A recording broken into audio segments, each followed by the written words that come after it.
Ketua Umum PKB Muhaimin Iskandar berkelakar trauma kalah Pilpres merespons putusan Mahkamah Konstitusi yang menghapus ambang batas pencalonan presiden 20%. Merespons putusan MK yang membuat semua partai politik bisa mengusung capres sendiri, Muhaimin bilang di Pilpres lalu pun ia bisa maju mendampingi Anies Baswedan. Soal apakah nantinya PKB akan mengusung calon presiden sendiri, Muhaimin mengatakan belum tahu. Muhaimin lalu berkelakar trauma kalah jika maju Pilpres lagi. Saya belum tahu, saya tidak dikasih tahu, dan saya juga bertanya-tanya kenapa saya tidak diberitahu. Padahal saya juga ingin tahu. Iya, semua keputusan MK nggak ada yang nggak happy. Kalau nggak happy gimana keputusan penting? Kemarin juga bisa maju. Kemarin juga maju. Nanti maju, ya belum tahu, masih panjang. Trauma nggak itu? Trauma kalah. Oke ya. Belum tahu ngerasain tak kalah sih. Meski MK telah menghapus syarat ambang batas pencalonan presiden, Wakil Ketua Umum Partai Amanat Nasional yang juga menjabat sebagai Wakil Menteri Desa dan Pembangunan Daerah Tertinggal, Yandri Susanto, menyatakan partainya tetap setia pada Presiden Prabowo Subianto. Ditanya apakah PAN akan mengusung capres sendiri di Pilpres 2029, Yandri bilang Prabowo tetap yang terbaik. Sementara soal soliditas koalisi Kim Plus usai putusan MK, Yandri menjawab PAN solid dengan Prabowo.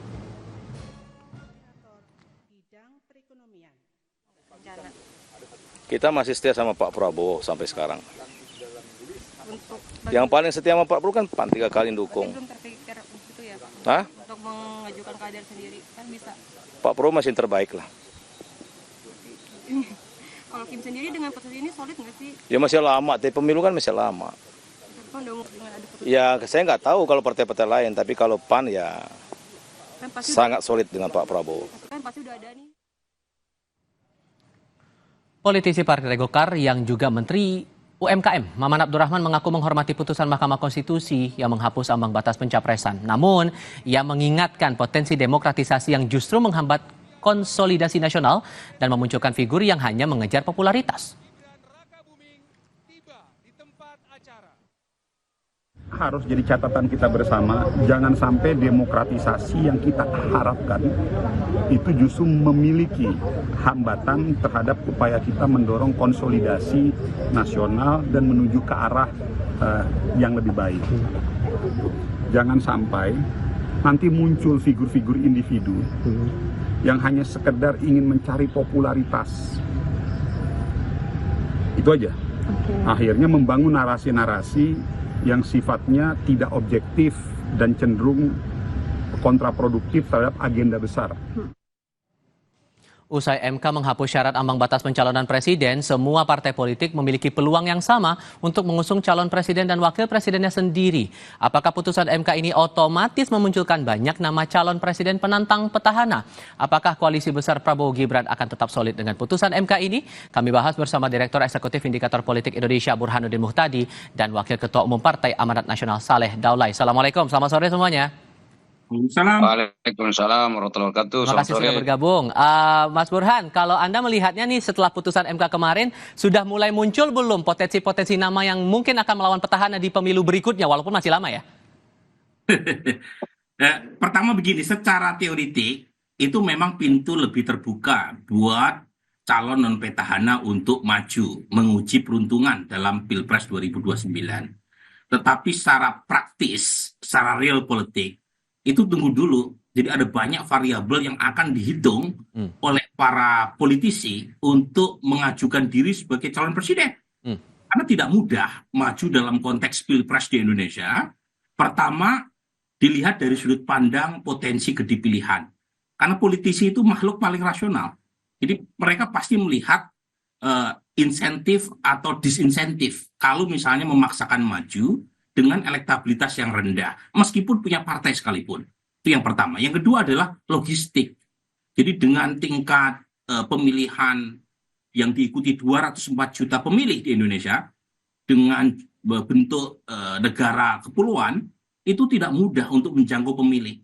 Jadi meskipun punya partai, kalau isi tasnya kurang, ya berat juga untuk menandingi petahana yang sudah punya investasi elektoral 5 tahun sebelumnya. Jadi secara real politik saya kira banyak politisi yang akan berhitung panjang sebelum memutuskan untuk maju. Apalagi kalau peluang kedipilihannya kecil. Artinya, kalaupun toh masih kalah dalam survei prapemilu, tetapi secara matematik masih mungkin mengejar, bisa saja politisi tersebut akan maju, menambah opsi dalam kertas suara di luar dari capres petahana. Tetapi kalau logistiknya kurang, saya kira juga akan berhitung panjang. Tapi lagi-lagi ini satu keputusan yang patut kita sambut. Dari dulu sikap saya adalah kita harus menurunkan barrier to entry supaya putra-putri terbaik bangsa itu punya kesempatan untuk maju dalam konteks Pilpres. Nah, ini kan sampai Menteri Desa Mas Yandri bilang bahwa PAN akan setia pada Pak Prabowo nih Bang Saleh. Berarti ini kemungkinannya pasangan Prabowo Gibran juga bakal diusung lagi nih sama PAN di 2029. Jadi kalau Pilpres tahun 2029 ini kan masih lama, tetapi tentu kita harus menegaskan bahwa memang PAN itu sekali berkoalisi biasanya selalu setia sampai akhir. Jadi biasanya PAN itu tidak neko-neko ke sana kemari, dia tetap lurus pada apa yang sudah disepakati dan apa yang akan dikerjakan sampai pada periode ini. Jadi karena itu kami ya tentu sangat senang dengan koalisi yang sudah terbangun dengan Pak Prabowo. Itu satu. Yang kedua, memang Pak Prabowo ini sejujurnya dalam penampilan beberapa bulan terakhir yang setelah jadi presiden, ini kita punya harapan besar ya kepada Pak Prabowo. Kita yakin betul bahwa beliau ini akan membawa perubahan untuk bangsa Indonesia. Kan ada banyak program-program populer yang saya kira itu masuk akal untuk dibumikan, dikerjakan, dan itu kita berharap itu bisa selesai dan itu bisa membawa perubahan untuk perbaikan dan kemajuan kesejahteraan bangsa Indonesia. Dan ini harapan kami tentu bisa dilanjutkan. Jadi karena itu kalau Pak Prabowo sudah baik, sudah bagus, sudah benar, ya tentu kita akan merasa tetap nyaman di sana. Kemudian yang ketiga, Pak Prabowo ini dari sisi geopolitik saya kira juga disegani ya. Jadi kalau kita lihat apa yang sudah dilakukan, kemudian diplomasi yang sangat tajam dan juga substansial yang dilakukan ke beberapa negara.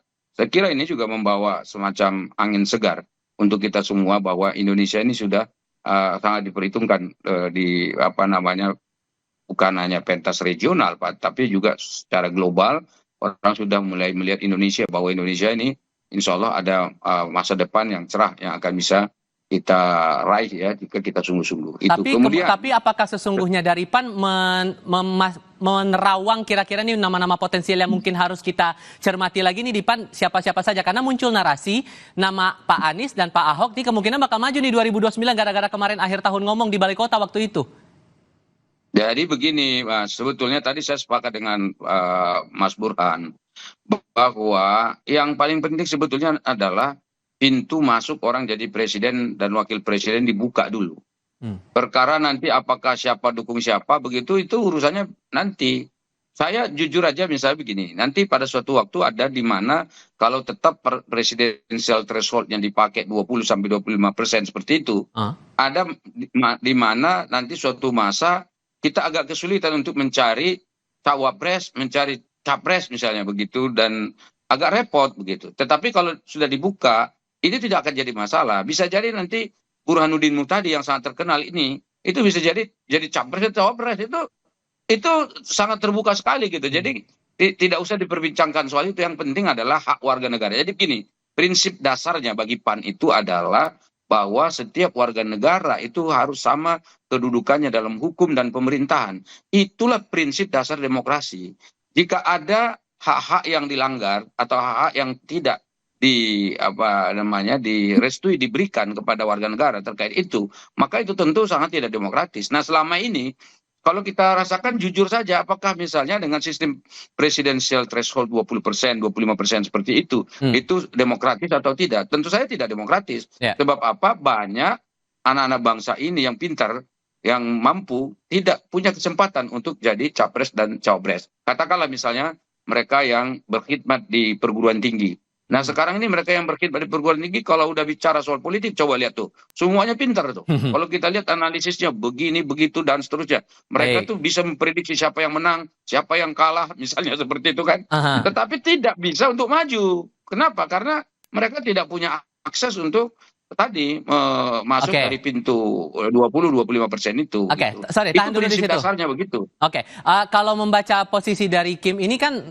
masih ditegaskan oleh beberapa pihak bahwa masih solid begitu, Mas Burhan. Tapi dengan peluang dari putusan MK ini semua partai politik bisa mengusulkan, apakah ini akan menguji lagi soliditas dari Kim dan memungkinkan bahwa partai-partai di Kim ya bisa mencalonkan sendiri-sendiri nanti di 2029? Ya, saya kira 2029 masih terlalu jauh ya. Kita kan baru selesai beberapa waktu lalu menggelar Pilpres 2024. Jadi terlalu dini untuk menguji soliditas Kim. Apakah masih loyal di bawah koordinasi Pak Prabowo atau tidak. Tetapi poin saya ataupun Bang Saleh adalah secara normatif pintunya dibuka dulu. Karena salah satu prinsip demokrasi yang paling penting namanya electoral competitiveness. Jadi kompetisi yang elektoral, yang kompetitif itu dibuka. Jangan sampai, apalagi dalam sistem presidensial, itu pintu terlalu tertutup. Karena dalam sistem presidensial, jangankan capres dari partai politik. Ya, dalam sistem presidensial murni, capres independen pun boleh maju. Dan tidak boleh dibatasi berdasarkan perolehan suara legislatif. Itu prinsip sistem presidensial. Nah, selama ini kan tidak seperti itu prakteknya. Nah, MK mendobraknya. Ini satu praktek yang positif.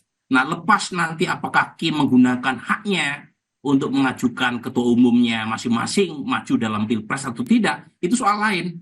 Yang penting tidak ada pintu normatif yang dilanggar. Nah, ini yang paling penting ya. Nah, dan perlu saya Gimana Bang? Bang Saleh gimana? dan perlu saya tambahkan sebetulnya begitu ada putusan Mahkamah Konstitusi seperti itu bukan berarti Kimnya harus lepas, Kimnya harus berpisah, bukan. Misalkan oh ini putus ini boleh begitu. Tiba-tiba akhirnya oh ya udahlah kita lepas saja, nanti Demokrat maju sendiri, PKB maju sendiri, PAN maju sendiri, Nasdem maju sendiri. Bukan begitu. Bisa jadi walaupun ada putusan Mahkamah Konstitusi seperti yang ada sekarang, bisa jadi tetap malah justru kita tetap solid makin kuat. Bisa juga begitu. Jadi kondisinya masih solid ya? Iya, karena begini, ini harus diterangin betul-betul supaya nanti jadi jangan ada salah-salah paham ya. Bahwa kalaupun ada putusan Mahkamah Konstitusi seperti ini bukan berarti Mahkamah Konstitusi itu meminta kita pecah, enggak. Tapi justru membuka peluang untuk orang boleh maju dari mana saja. Walaupun misalnya nanti tahun 2029 yang akan maju tetap misalnya koalisi yang ada sekarang dan sudah membawa perubahan bagus bagi Indonesia, ya itu justru bagus juga begitu. Jadi ini yang saya kira jadi modal dasar kita, modal utama kita, bahwa kita ini ada perubahan harapan kita untuk bagaimana supaya sistem demokrasi di Indonesia ini memang terbuka untuk siapa saja. Jangan ada begini, ada kan sebetulnya pikiran di dalam benak kita masing-masing. Ada orang di Indonesia ini dia datang hanya untuk disuruh memilih saja. Ya enggak, jadi kepesertaan dia di dalam demokrasi kita itu hanya untuk sekedar ya sudah nanti pas pemilu ikut memilih saja.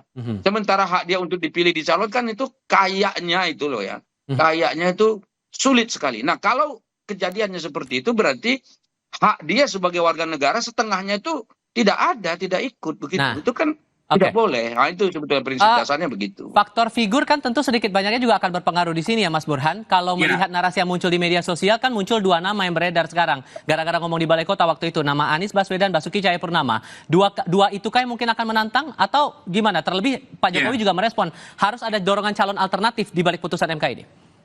Ya, jadi gini Tifal, saya ingin mengambil contoh putusan MK yang menurunkan barrier to entry buat calon kepala daerah di Pilkada 2024 kemarin.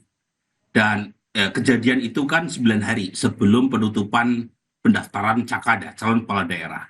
Tetapi ya dari jumlah total peserta Pilkada itu ternyata tidak terlalu banyak menambah kontestan Pilkada.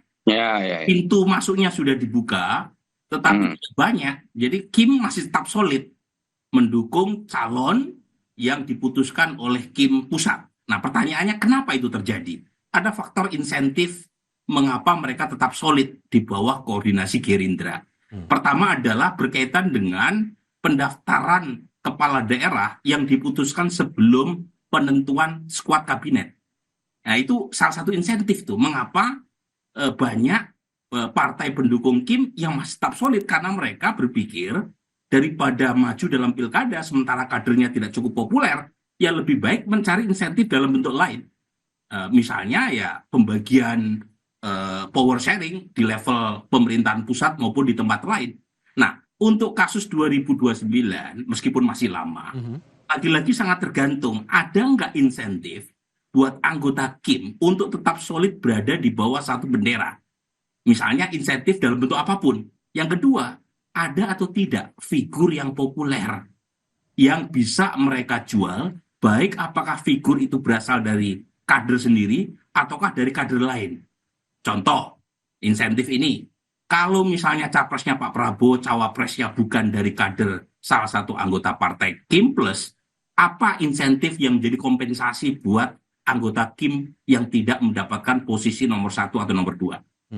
Nah, itu pasti dihitung tuh. Karena lagi-lagi dalam teori tentang rational choice ya atau game teori, itu politisi itu rasional, dia pasti berpikir jangka pendek, jangka menengah, jangka panjang.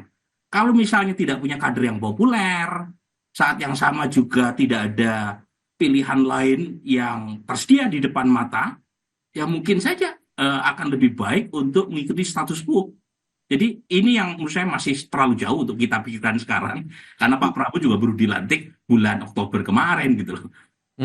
Oke, kalau ketumnya Pak Saleh nih gimana nih membaca dari putusan MK ini dan untuk proyeksi jangka pendek, menengah dan panjangnya untuk langkah strategis politik ya setelah putusan MK itu?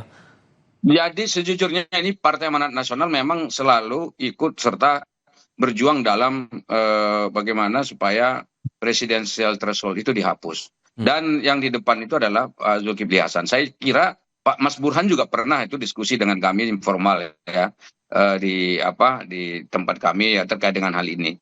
Nah, ketika ini sudah berhasil digolkan, bukan berarti Bang Zulkifli Hasan itu mau maju mendorong dirinya, bukan. Lagi-lagi sekali lagi ini hanya dalam konteks bagaimana memang menerapkan suatu prinsip dasar di mana kita ini bisa punya pilihan-pilihan yang betul-betul bisa membawa kita pada sesuatu yang betul-betul maju dan ya tidak stuck pada satu kompetisi yang tidak sehat begitu. Karena begini, dengan adanya presidensial threshold itu banyak orang mengatakan bahwa itu adalah satu kunci, katakan begitu ya, kunci di mana orang-orang kadang-kadang kalau sudah masuk dalam sistem presidensial threshold nggak bisa keluar atau tidak bisa maju, tidak bisa kiri, tidak bisa kanan, Nah, jadi penentuannya bukan lagi ditentukan oleh orang per orang atau kumpulan orang tertentu, tetapi justru ditentukan oleh bisa jadi elit, bisa jadi pemilik modal, bisa jadi katakanlah ya sekelompok orang-orang tertentu yang selama ini sudah bisa mengatur jalannya sistem politik di Indonesia begitu. Jadi itu yang sebetulnya perlu dilurus. Nah, Zulkifli Hasan dalam hal ini itu secara demokratis mengatakan kita alhamdulillah sekarang berhasil ya di dalam perjuangan ini, dan mudah-mudahan ini membuka pintu bagi siapa saja untuk bisa maju dan untuk bisa berprestasi dan juga mengabdi di Indonesia. Begitu. Oke, Bang Saleh, Mas Burhan, terima kasih sudah mau berdiskusi bersama kami. Sehat selalu semuanya, selamat sore. Terima kasih, Tifal. Selamat sore. Assalamualaikum. Terima kasih, Bang Saleh. Berita lain usai jeda, 2 pengemudi mobil jenis minibus dan pickup menjadi korban perampokan di tengah kemacetan tol Tanjung Priok, Pelumpang, Jakarta Utara. 2 pengemudi mobil diserang dan terluka akibat senjata tajam. Kami segera kembali.